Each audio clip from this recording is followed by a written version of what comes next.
For our next set of problems, I'm going to do multiplying polynomials and dividing polynomials.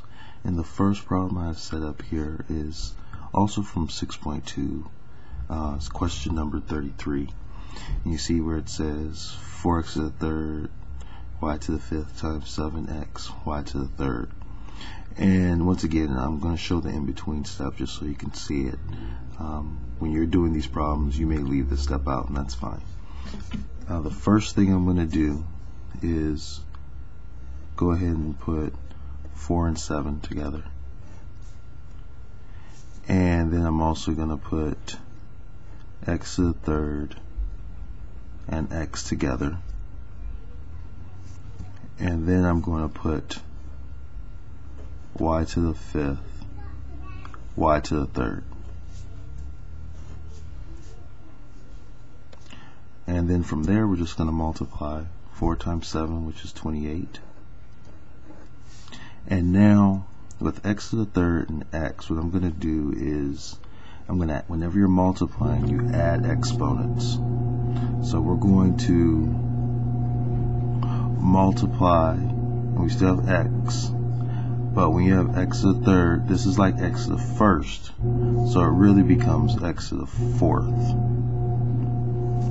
This is y to the fifth and y to the third. 5 plus 3 gives me y to the eighth. And there's my final answer. So whenever you're multiplying, you want to make sure that you add your exponents together. Now the next problem is dealing with division. On same page, but number 43. Now we are dividing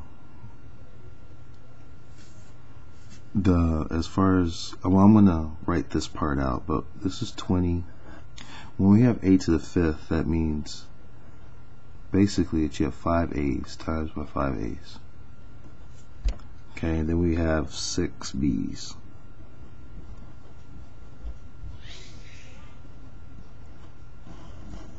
All of that over 4 a to the third, which written out would be 3 a's, and then a b. Okay, so then what I could do is I'm going to go ahead and go 4 divided by 4 into 20 is 5 times. And if you notice, these cancel each other out, these cancel each other out, these cancel each other out. And I'm left with 2a, so that's a to the second power. Then this 1 cancels out, and that leaves us with b to the fifth power. And there's our answer. 5, a to the second, b to the fifth. But notice something.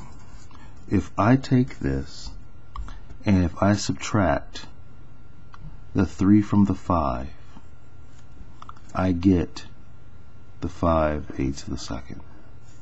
If I subtract b, which remember is b to the first power, subtract that from the 6, I get b to the fifth power. So in a sense, the way we usually think about it is that you subtract. When you're multiplying, as in this problem, we add our exponents. When you're dividing, you subtract exponents. But I did want to spell this part out for you so you can see visually what it means when you see a to the fifth over a to the third. So hopefully that makes sense.